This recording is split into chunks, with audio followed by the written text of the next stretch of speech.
Hey, Feisty friends, welcome to the Feisty Women's Performance Podcast, where each week we deliver trusted information for women who want to get the best from their bodies throughout their lives.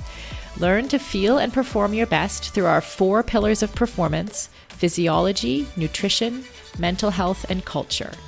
I'm your host, Sarah Gross, and this is a Feisty Media production. Hi, Feisties. Happy Monday. As many of you know, we have had our Feisty Women's Performance Summit this weekend. It is Saturday, March 26th right now, so we are smack in the middle of the summit. We had a great day today, an amazing keynote from Lael Wilcox, who we heard from on the podcast earlier this month. And this afternoon, we had Celine Yeager, host of the Hit Play Not Pause podcast. And in the middle and all day long, we had amazing breakout sessions about nutrition, about mental health, about culture, about how to get the best out of our physiology. It's been a really fun day, and I'm super stoked about tomorrow. But for now, I would like to share with you the keynote that Celine did just now for me, 2 days ago for you all. It is called The Power of Pushing Back, Speaking Out, and Welcoming In: What Empowering Culture Can Do to Elevate Women and How to Create It. So for those who don't know Celine, she works with us here at Feisty Media. She is the host of the Hit Play Not Pause podcast, and she also runs our Feisty Menopause community. She is a lifetime journalist and writer who has been working in the outdoor space and sports basically forever. She is full of wisdom, having researched almost everything. She's also the co-author of Dr. Stacy Sims' book Roar, and they have a new book coming out called Next Level, all about athletic women and menopause. So if you haven't got your pre-order of that, head on over to Amazon and grab that. And she was also a cyclist extraordinaire. She still is a cyclist extraordinaire. So I really wanted to share this talk by Celine with you all this week on the podcast. I hope you enjoy it as much as I did. As a lifelong runner and triathlete turned CrossFitter, I am stoked to announce that the athletic eyewear brand Tifosi Optics has joined us as a partner here at Feisty Media. Tifosi sports glasses hit all the marks for athletes. They're shatterproof polybicarbonate, so the lenses not only reduce glare, but also offer scratch resistance, which I 100% need. They stay in place when you are moving. The hydrophilic rubber nose pads actually get more grippy the more you sweat, so they are secure and don't slide down your face even when you're running in hot conditions. No matter what sport you do, Tifosi has shades for you. Whether you love tennis, fishing, pickleball, running, cycling, or just hanging out on the beach. They are super reasonably priced, which I love, so I can have multiple pairs that go with any outfit. And of course, Feisty listeners get a special discount.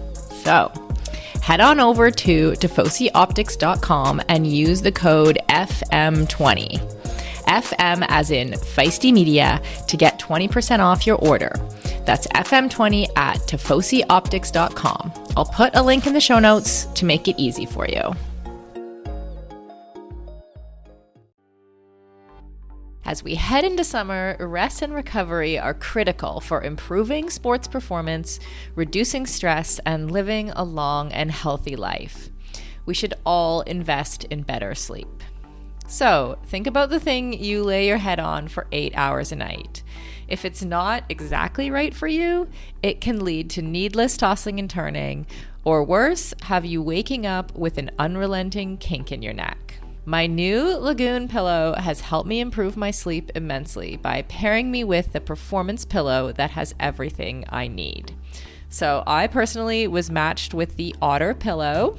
Shout out to Team Otter, which I love because it has a gentle cooling effect. And I was able to choose how much stuffing I wanted in it, which is super important to me because I'm doing a decent amount of CrossFit these days and my shoulders are kind of creaky. So having a pillow that is stuffed just to the right height keeps my neck and head in exactly the right position and comfortable for the entire night. And as of fall 2023, Lagoon launched their 100% mulberry silk pillowcases. It's cool to the touch, buttery soft, and great for your skin and hair. You've got to go check out this pillowcase if you want to feel great and look great every morning. Waking up for morning workouts has never felt better. I'm refreshed and pain-free thanks to my Lagoon pillow. To check it out for yourself, go to lagoonsleep.com/performance and take the 2-minute sleep quiz to find your perfect pillow match. And then use the code PERFORMANCE for 15% off your first purchase. That's code PERFORMANCE at lagoonsleep.com/performance, whole 15% off, and the link is in the show notes. You can just click through there.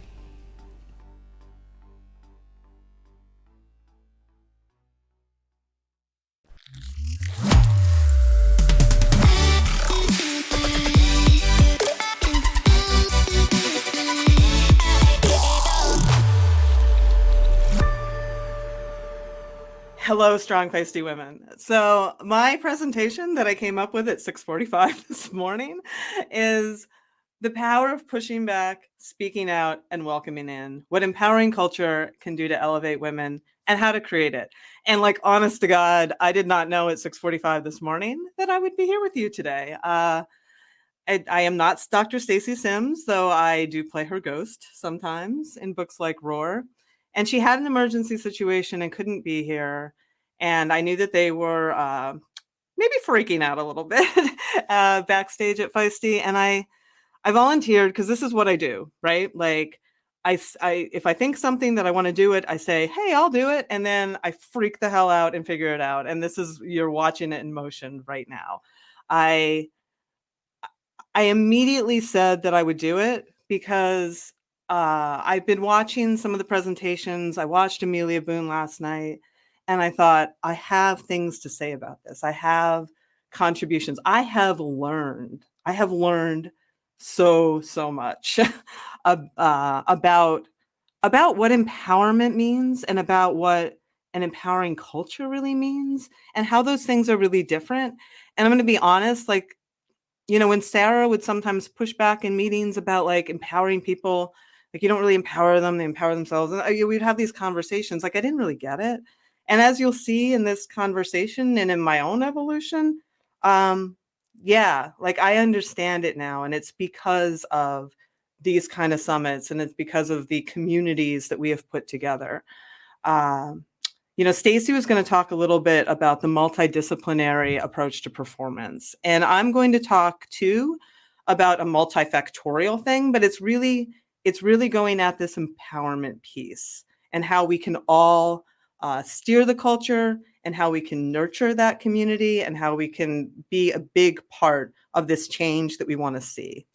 And I'd like to thank, that picture is Gina Ransom. I put together this PowerPoint really fast, and I just love that picture of her. She was on the show, and she created a street parking menopause group. It's menopausal women who do street parking, which is kind of a CrossFit style lifting in their garages. And she really gets the concept of empowering community. So I just wanted to share that picture as part of this because I was like, that's what it's all about.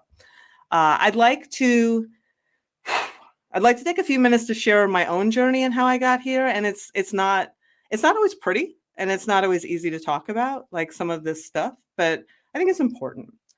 For those who don't know me, I am Celine Yeager. I've been a health and fitness journalist since the early 1990s.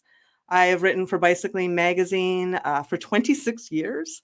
And I've been doing triathlon and more usually racing bikes, mountain bikes, gravel bikes for just about as long. I am, as you heard, the host of Hit Play, Not Pause, and that is a podcast for performance-minded women in the menopause transition and beyond. And that podcast really opened my eyes to what this weekend is all about, to what an empowering culture is really all about. But if I'm going to be super, super duper honest, and I'm going to just be super duper honest, my eyes were not always that open.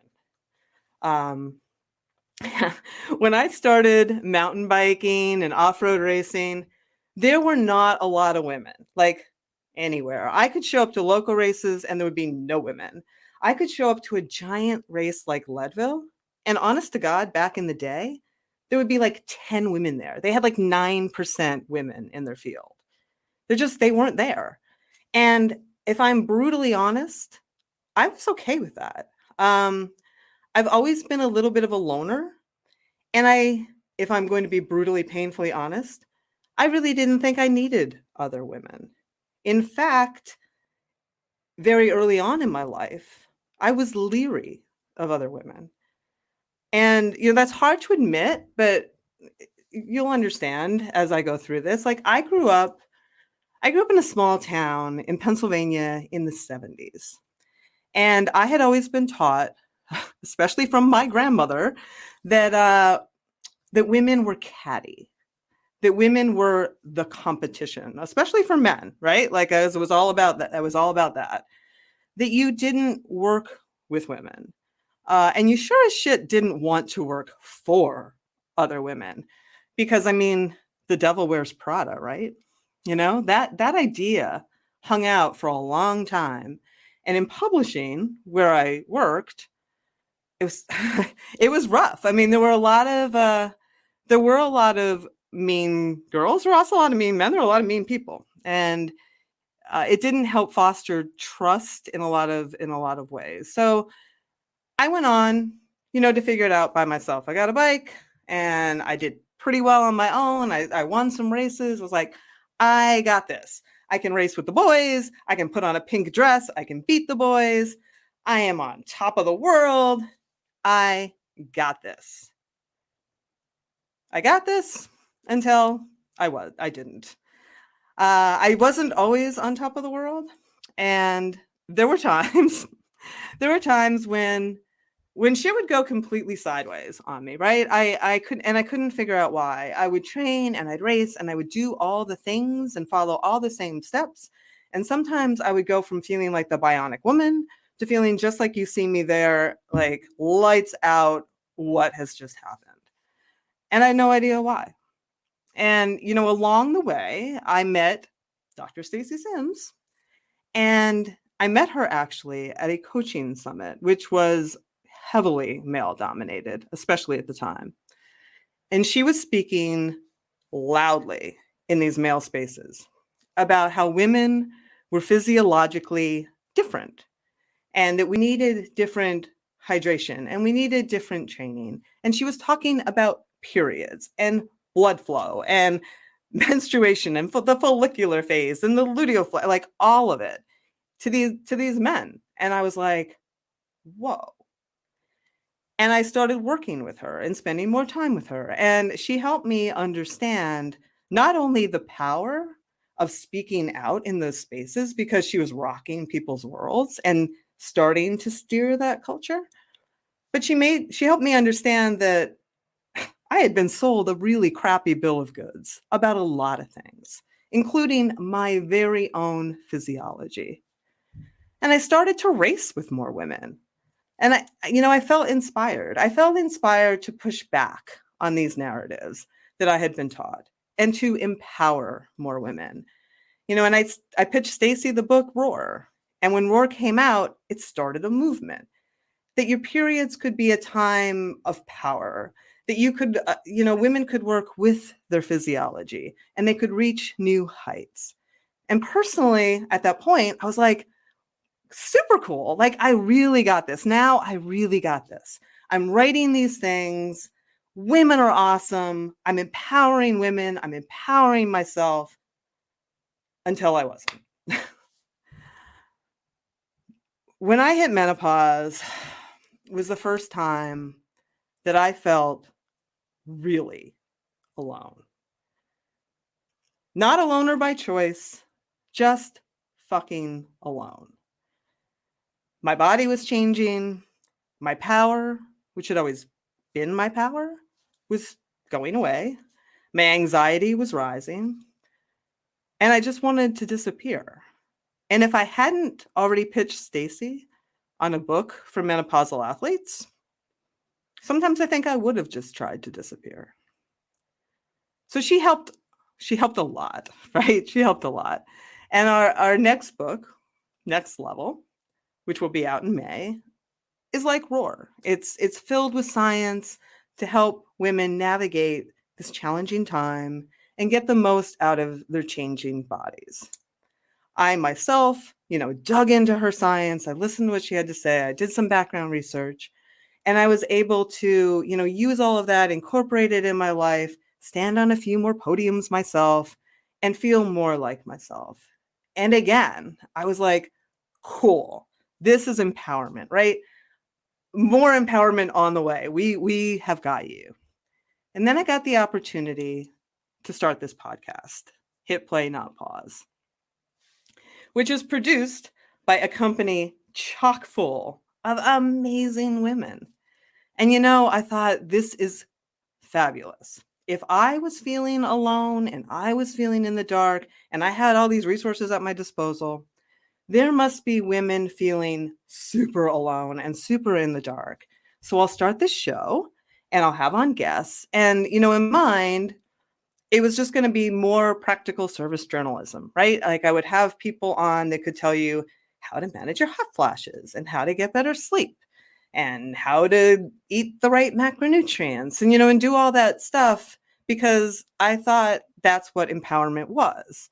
You see a problem, you get some information, you share that information, and you have empowered somebody. And that's true to a point.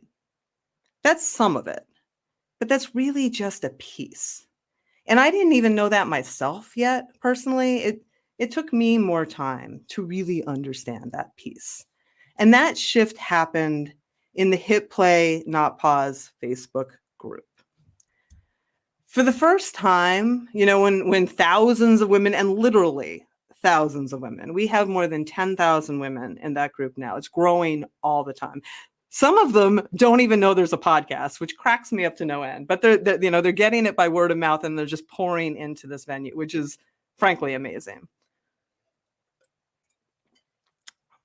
For the first time, when I saw this collective group of women and the power of this collective group of women, I really saw how wrong everything I had been taught growing up was.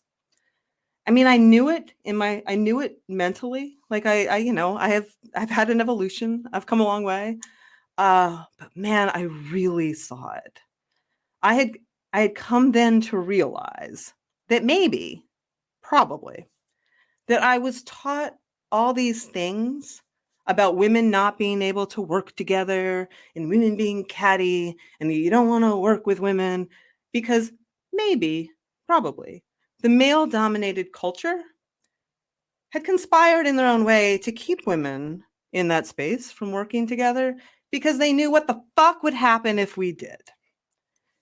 Hit Play Not Pause is helping empower women, all right.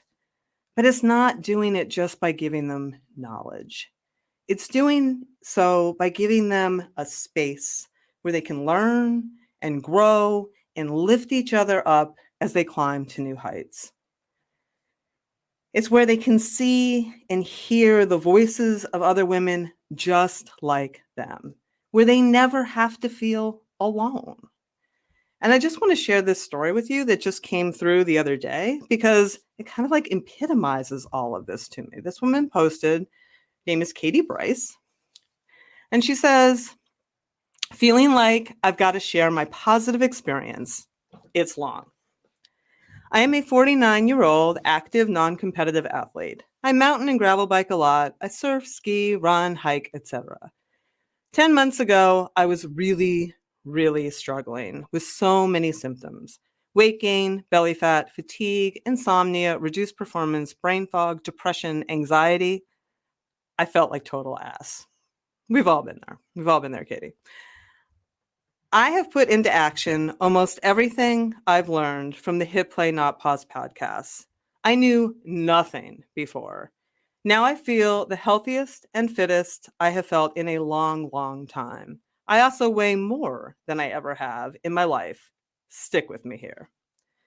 The single most significant thing I started was incorporating strength training 1 time a week and HIIT strength workouts 2 times a week. I have been very consistent, very focused, and started really seeing results at 6 months. I gained 4 pounds, but lost inches and got leaner. I feel and look stronger, more injury resistant than ever. I started taking low-dose birth control pills on a continuous cycle, no more periods, no more depression, and only the occasional anxiety. I intend to take this for a few years until I think I might be close to menopause. I've personally decided that depression and anxiety could very well kill me faster than any of the risks of taking oral contraceptives. She goes on to say she always ate healthy, but she started eating less meat, more beans, more fish. Seems too simple to be true, but I think this was a game changer. I don't restrict my diet at all, but by eating more fiber, my gut, my energy, and my body felt better within days. Started taking adaptogens, ashwagandha and rhodiola, and magnesium on the daily. I stopped tracking every damn thing. I went from tracking calories, I'm embarrassed to say I was on Noom, and tracking macros and tracking sleep. I was out of control with the tracking, and I think this contributed to my anxiety. So stop tracking. I have learned to listen to myself, my body, and my intuition with eating, sleep, workouts, rest, etc. It took time, but it's working. These were a few things I did. At the time, she says they felt like big changes, but now it's just how I live. My big takeaway: consistency, time, patience, and some tinkering. Stick with it, give it time, work hard at it. Just my experience. And Celine Yeager should get Human of the Year award. No, I shouldn't, but more on that in a second here. I did not do that. I am not Human of the Year. These women have all done that.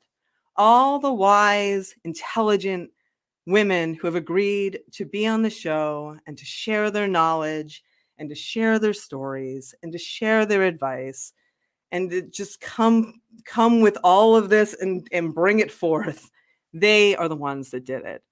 That empowering culture we're talking about did that. And the feed, the Hit Plan Out Pause feed is filled with those stories. My DMs are filled with those stories. And while we're talking about culture, I just want to take a moment to say that the culture at large is changing. What we're doing is working. You see menstruation and menopause everywhere now. You see it everywhere, especially menopause, which you never saw anywhere.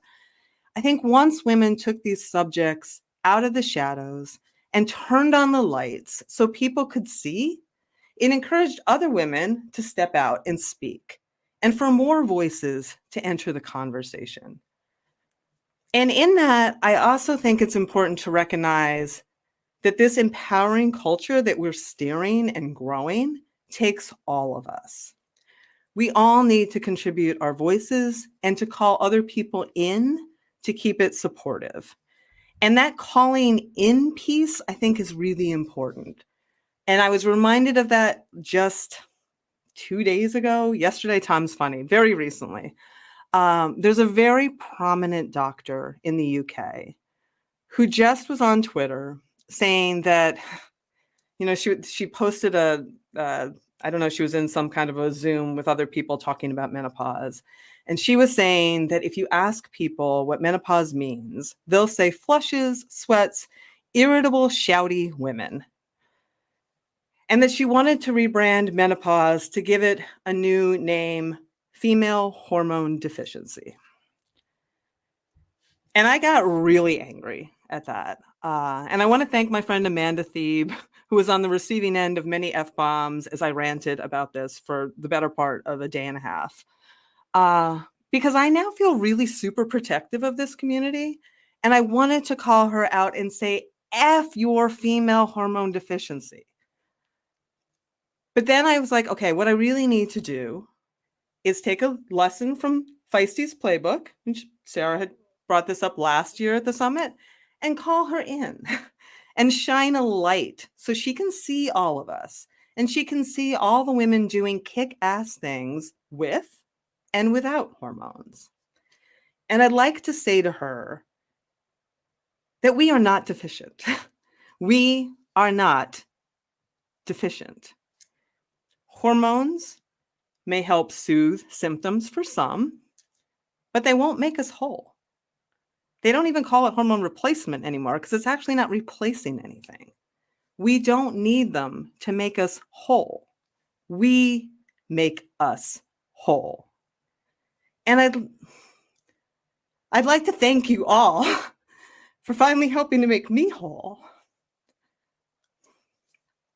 I knew I would cry. I always cry. And for helping me understand what empowerment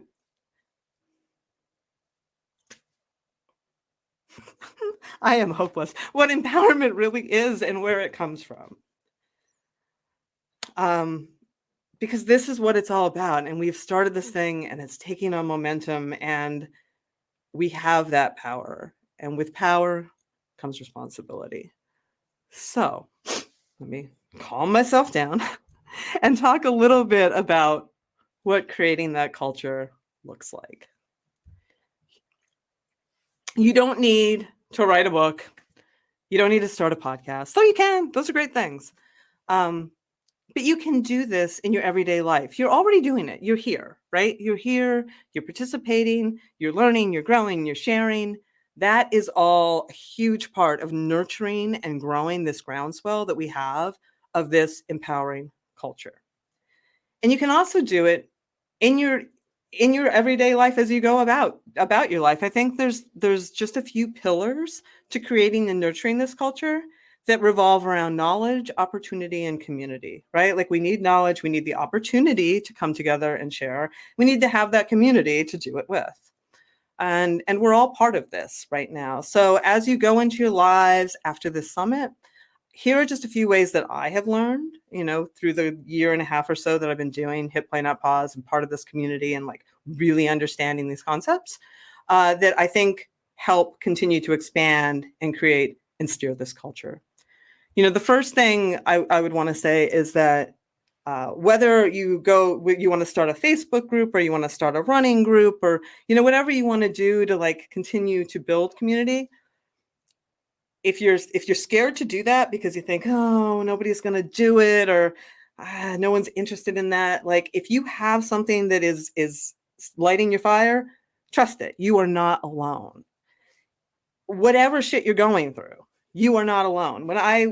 Before I started the podcast, I was like freaking out. I was like, what if I fail? What if nobody listens? What if nobody cares? What if it's just me? And, I guarantee you there's tens of thousands of women feeling the exact same way you are. You are not alone. Second thing I'd want to say is vulnerability is strength. It is hard to share things, right?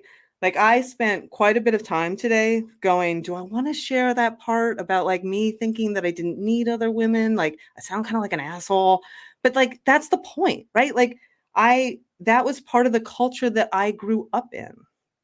And it was part of my evolution. And now that I'm part of this changing culture, I can change with it too. And I can help other people. And by sharing myself and being honest, there are women who grew up in the same circumstances that I grew up in, right? Who are just like, oh, wow, I'm not a bad person. That's just like, that was what I came up with. And now we're in another place and let's go forward and keep moving it forward. Yeah, and it makes you stronger to share. It's kind of like Amelia Boone was amazing last night. Like how vulnerable was that? How vulnerable was she? And how powerful was she? Because she was so vulnerable. When you hide things, you shrink, right? When you want to hide stuff from the world, what do? You close in and you shrink. And when you share and open up, you grow and you expand and you're strong. Your vulnerability is your strength. Share your knowledge. Like we all have so much knowledge. Next Level, the book we have coming out, that's it. Like that's us sharing our knowledge. And the beauty of having a big community and having this cultural shift is there's more women than ever who are in this conversation with knowledge to share. But so by all means, join the conversations. Put yourself in there, like whatever knowledge you put in this river goes downstream and affects all the women behind us, in front of us, it affects everybody. And then I would just say, and this is kind of a big one because,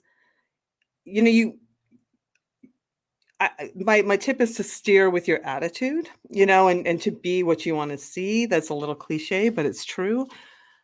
With the Hit Play Not Pause community, it was really, really important to me personally that it not be all about weight, right? I really, really didn't want it to be all about weight loss and I knew weight would come up. I knew it was important. It is just part of this time. So I didn't want to just shut it down or make any like, we're not going to talk about that.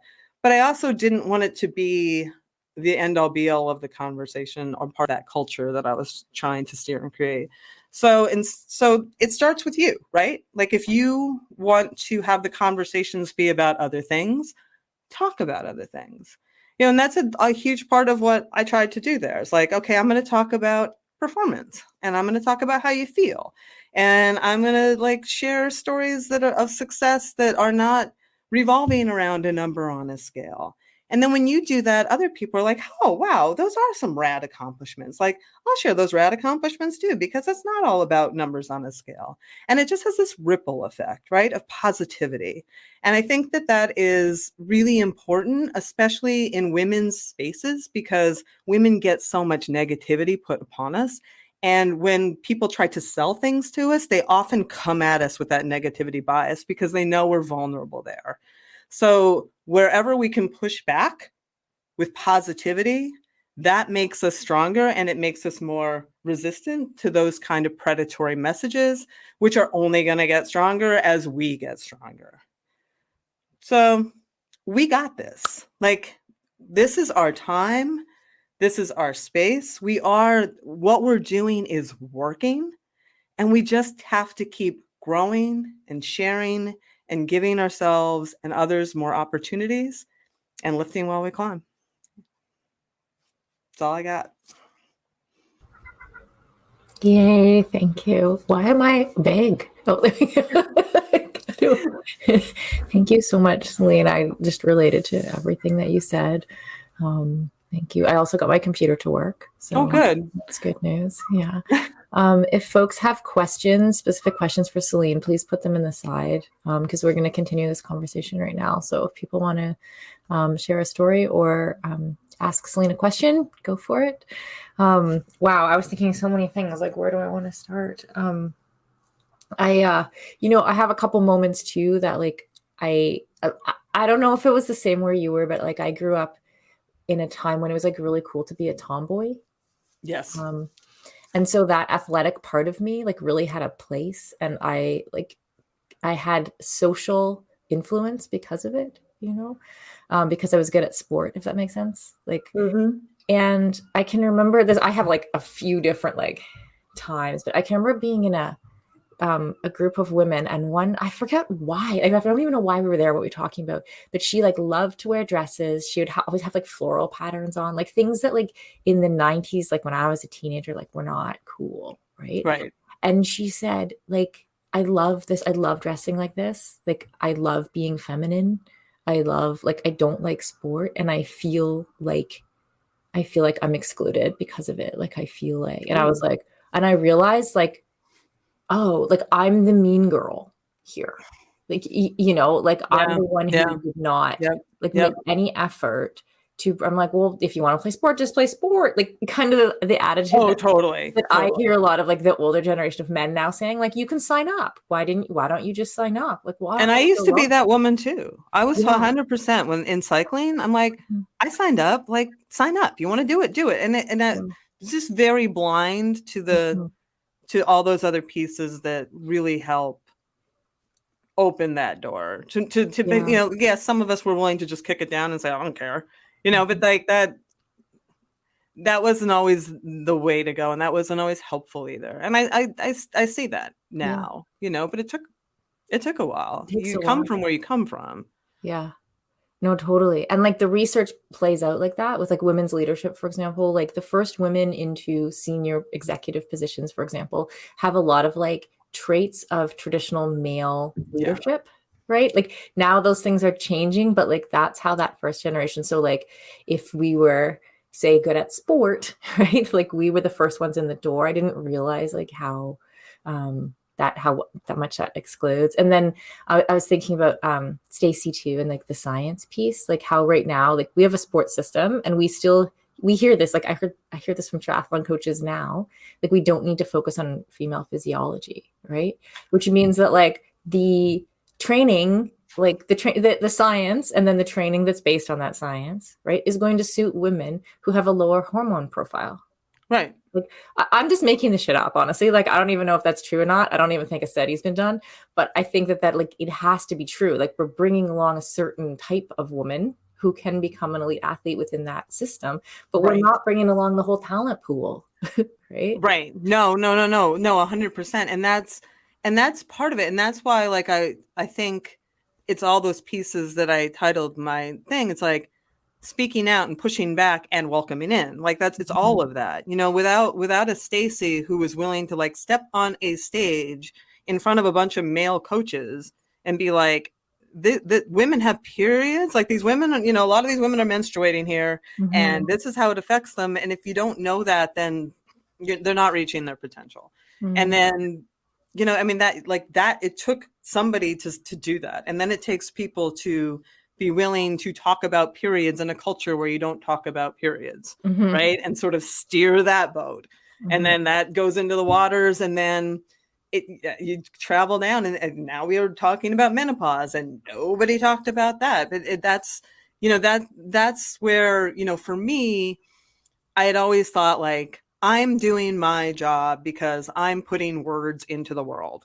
I'm doing my job because I go on PubMed and I find these studies and I translate them, and I'm real good at it. And I can tell you like what they mean and what you should do. You're empowered, you know, like, I mean, that was just sort of my take. And it was really eye-opening to me to see that, that yes, that's a piece of it, but it's really, really just a piece of it. Because if you're then out in a world that doesn't, that doesn't see you or doesn't recognize you, like it's only so helpful. And if you don't have anyone to sort of share that journey with, it's really not helpful, right? Like there's advice that I have written that I have never taken because I'm just like, and then like I'm part of this group of women who are taking this advice and it's working for them. I'm like, you're a dumbass. Why don't you take your own advice? But I just like, and then I'm like, oh, I'll take my own advice. And look, it's working just like it's working for these women. And that sounds ridiculous, but like, that's how it works. When you're in isolation, like, even if you know what to do, you might not do it because you're just kind of alone. And you know, the energy isn't the same. But when you're in a water with a bunch of other women who are swimming the same sea with you, then you're just like, oh, okay. Like the energy changes. Yeah, sorry, I had to mute myself for a moment. If you guys can hear the background noise, there's like some kind of kids party right next door that's like literally just like trudged in and set up while we were talking. So like, I apologize if you could hear that. Yeah, I was thinking about like the why, because I react very strongly to the like that dichotomy of like saying that women need to be empowered, and I think like you mentioned, so I'm trying to explain my like utterly negative reaction to that. And I never understood it, frankly. Right. Like, what is wrong with her? And then, yeah. Like, why doesn't she want to empower people, Sarah? Like, what's wrong with you? About? Like, it took me a while to like figure out the language for that, right? Because I was just having this visceral reaction to like, stop fucking patting me on the head and telling me I need to be empowered. I am empowered. Like, you guys need to sit down, you know, like, and so like, and I think back to like, because I did a lot of like feminist studies, like women's studies in when I was doing my degrees, and like when you have that like patriarchal dichotomy of like where we value things that are coded male or masculine more than we do things that are female or feminine. It doesn't mean that we don't have a value system that values things that are feminine, but just like the tilt is slightly towards the masculine, right? So we end up like, it then makes sense in that context to be like, well, women, we're like on the lower rung, kind of, if you will, like on average, like we need to empower them. We need to like, you know, help them. But if we stay there, like if we stay on that rung of like being the ones that need the help, whatever group you're talking about, then we're forever stuck there. Right.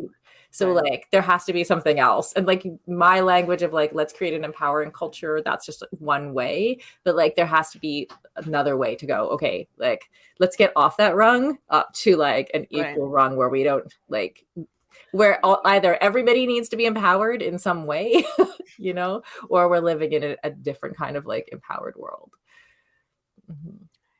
Carrie had a question she says at races and events these days, what type of questions and feedback do you get from both men and women? That's actually Oh. really interesting. Mhm. I back in the day, I'd show up at some races where I had a couple women come up and they're like, we're here because of you, because I was writing about it in bicycling, and they saw that women could actually do things, which is sort of that representation matters piece.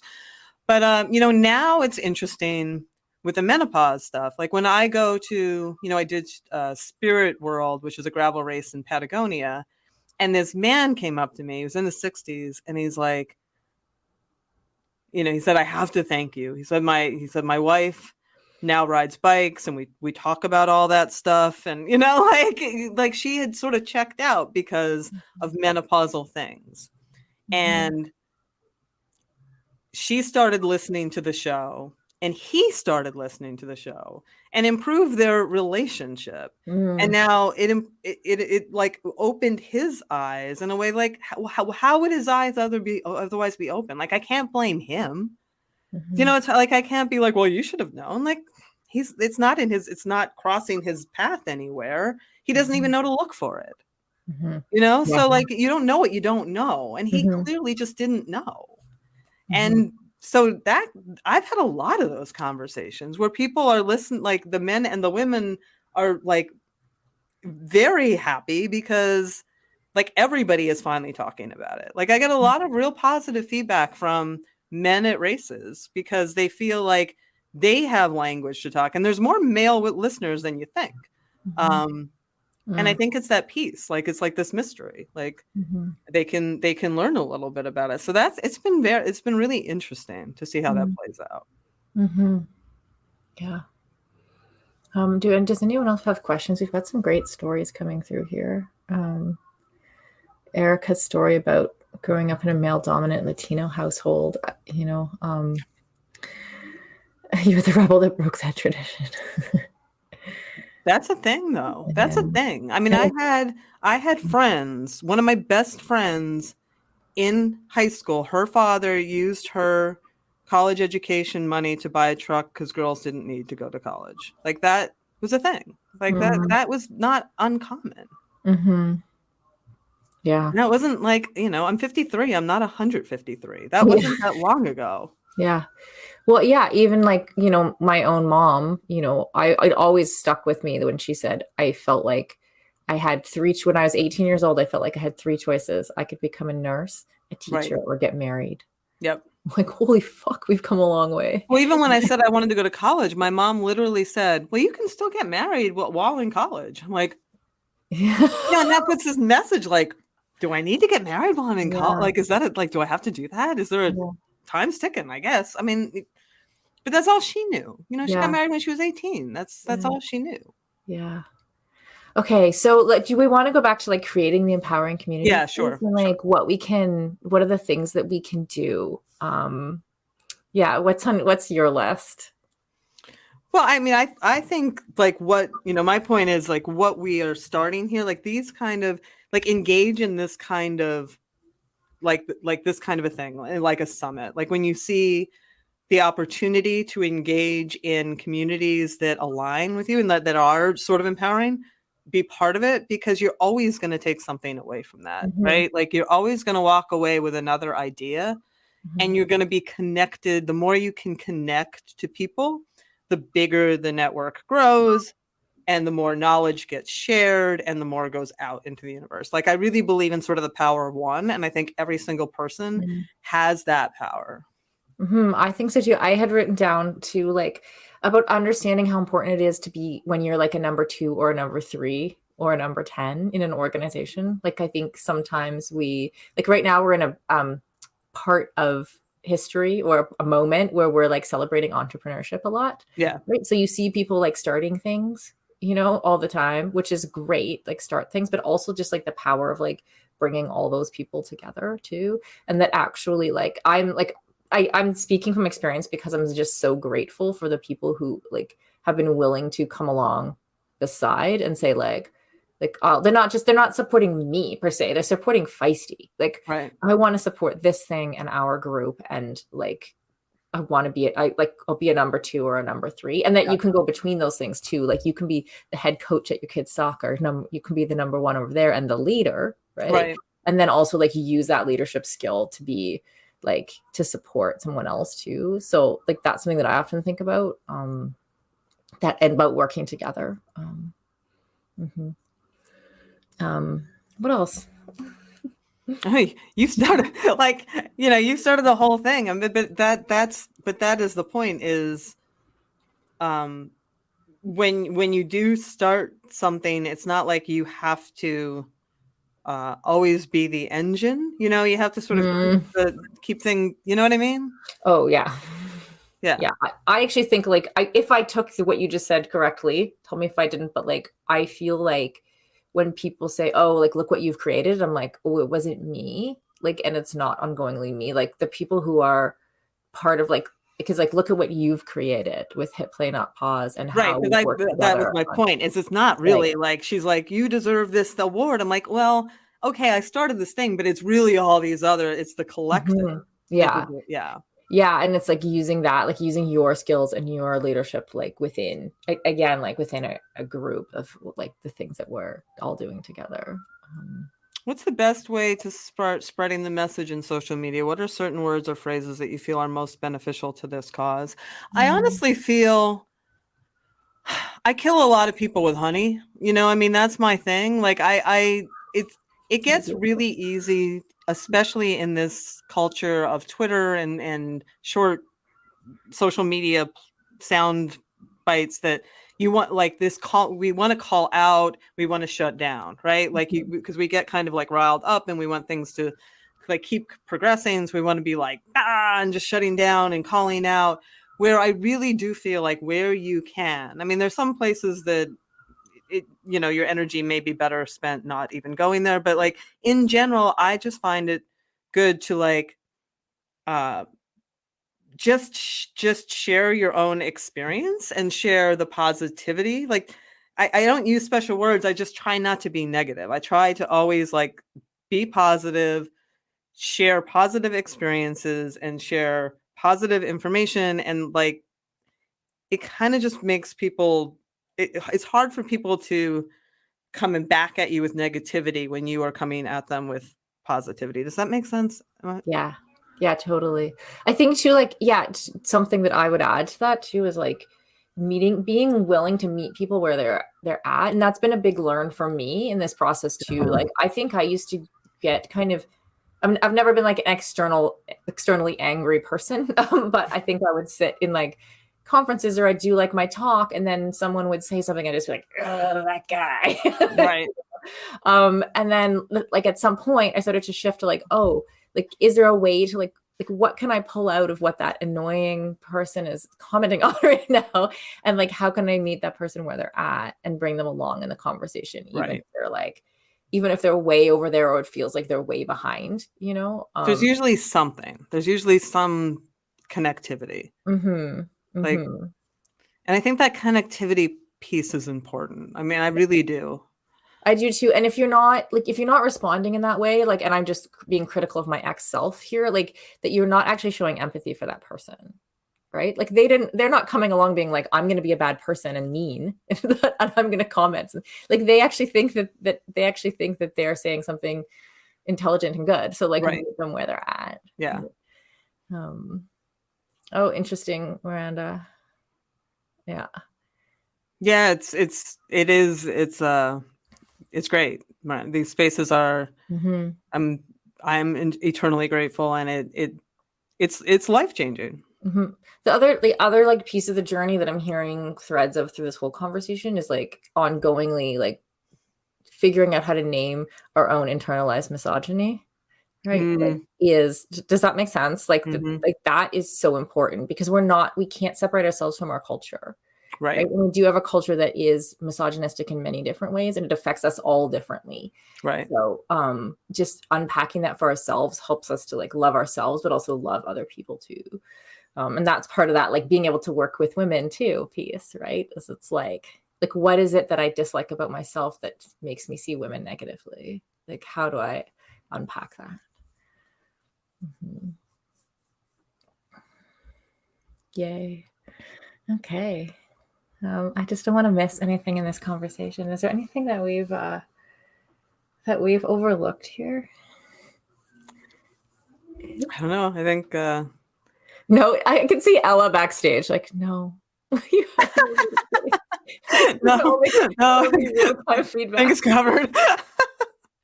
We're kidding. Amazing. Yeah. Yeah.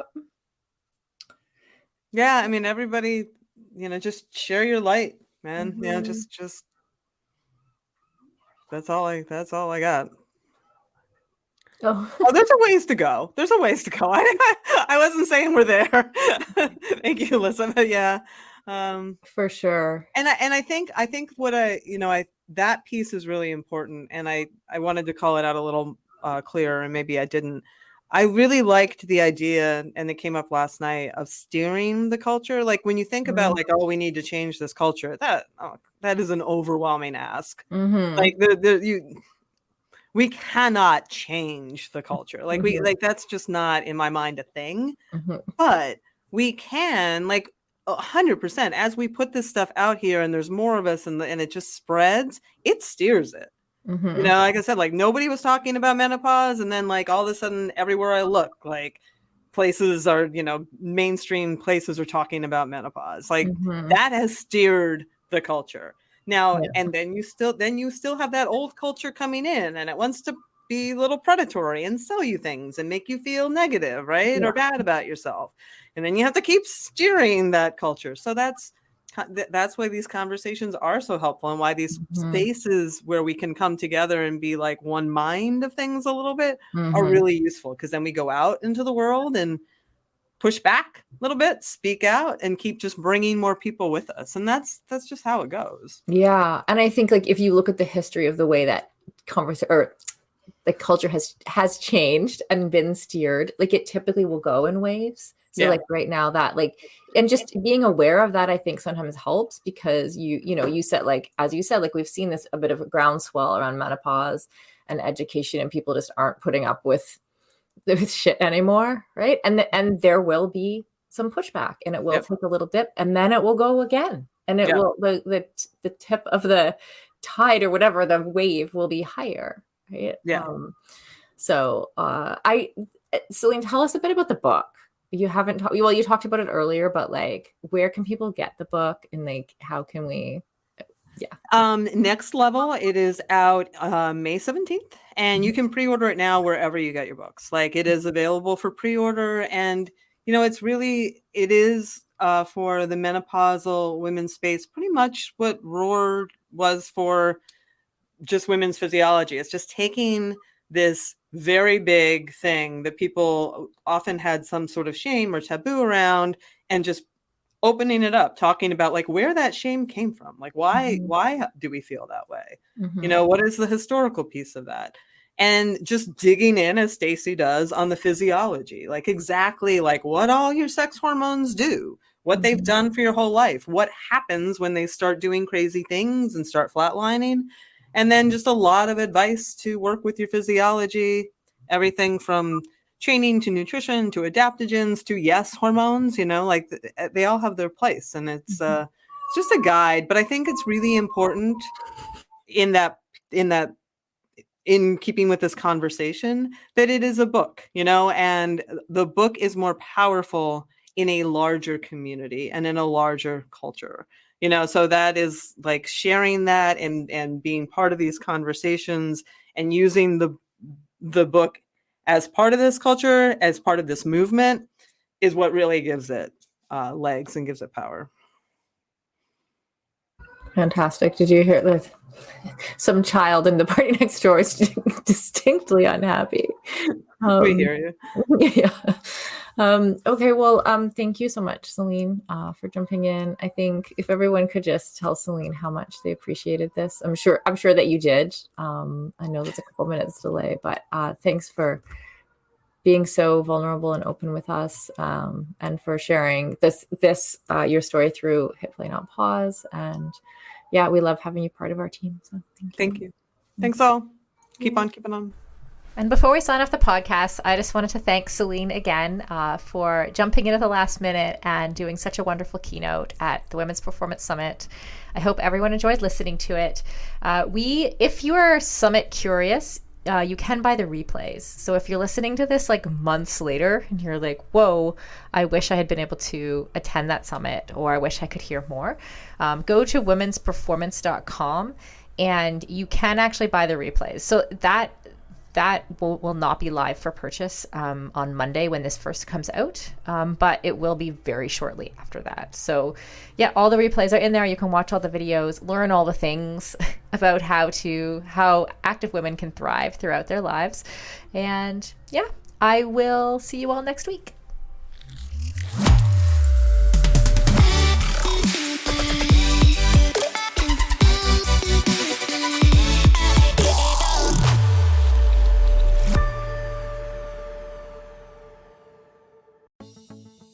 Building muscle can be tough, and gains can be so slow, even for those of us who do a lot of strength training. As an ex-endurance athlete who is now in perimenopause, I know this all too well. It can be frustrating to put in the time in the gym and not see the results I'm looking for. That's why it's super important to take the right supplements at the right time. One of those supplements is essential amino acids, which are needed to trigger muscle protein synthesis. Muscle protein synthesis happens when you eat high-quality protein, like eggs or whey. And by supplementing with additional essential amino acids, you can make sure you are getting the full benefit of your training sessions. Targeted essential amino acid formulas can be up to 4 times more effective than just eating protein. I've been taking amino acids for almost a year, and in combination with eating quality protein and a couple other supplements, I have managed to turn the tides on age-related muscle loss, which starts at 30 for women, by the way, and I have continued to make strength gains as I head towards 50. AminoCo has been a long-time sponsor of Feisty Media and has supported all of our brands and podcasts over the years. I recommend starting with AminoCo Perform, and you can grab some at aminoco.com/performance. If you enter the code PERFORMANCE, you will save 30% and receive a free gift if it is your first purchase. Give it a try and let me know how it goes. That's aminoco.com/performance and use the code PERFORMANCE to save 30%.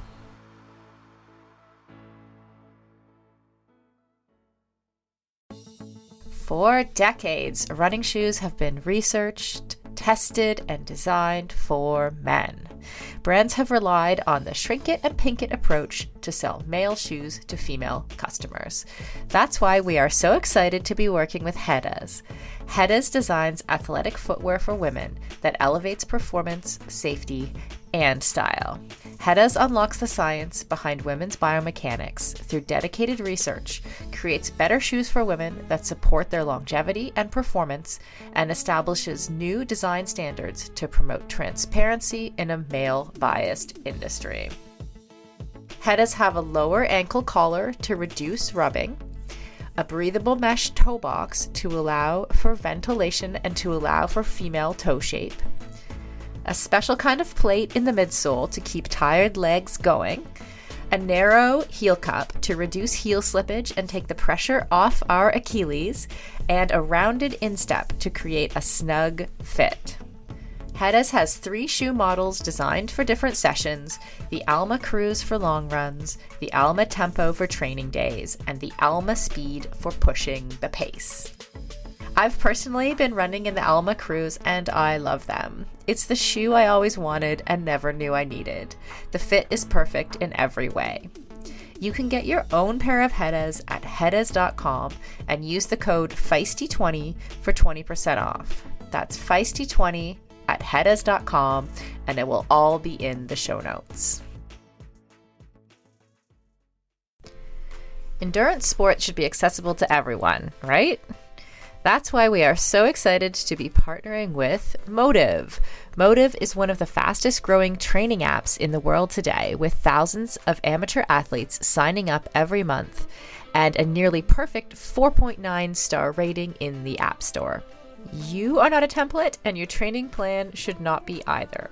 Prepare for running races, triathlons, cycling events, duathlons, or swim runs, however your season schedule shapes up, and get training written by some of the best coaches in the world in each discipline who know what it takes to help amateur athletes reach their goal on race day.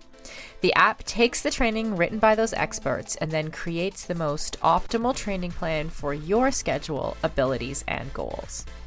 Plus, the training is fully customized to your race schedule, how much you can train each week, your current abilities, and the goals you want to achieve in your race.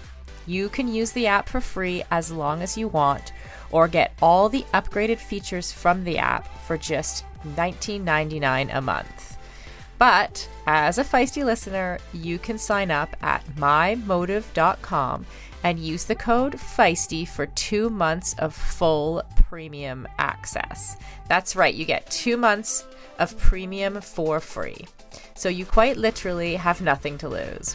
So head over to mymotive.com, MYMOTTIV.com, and use the code Feisty, FEISTY. And on a personal note, I know the founder of Motive, and he is driven to make triathlon and all endurance sports more accessible for the athletes who care about their performance, but who aren't quite ready for a full-time personal coach. If that sounds like you, definitely try the app for 2 months for free. You literally have nothing to lose.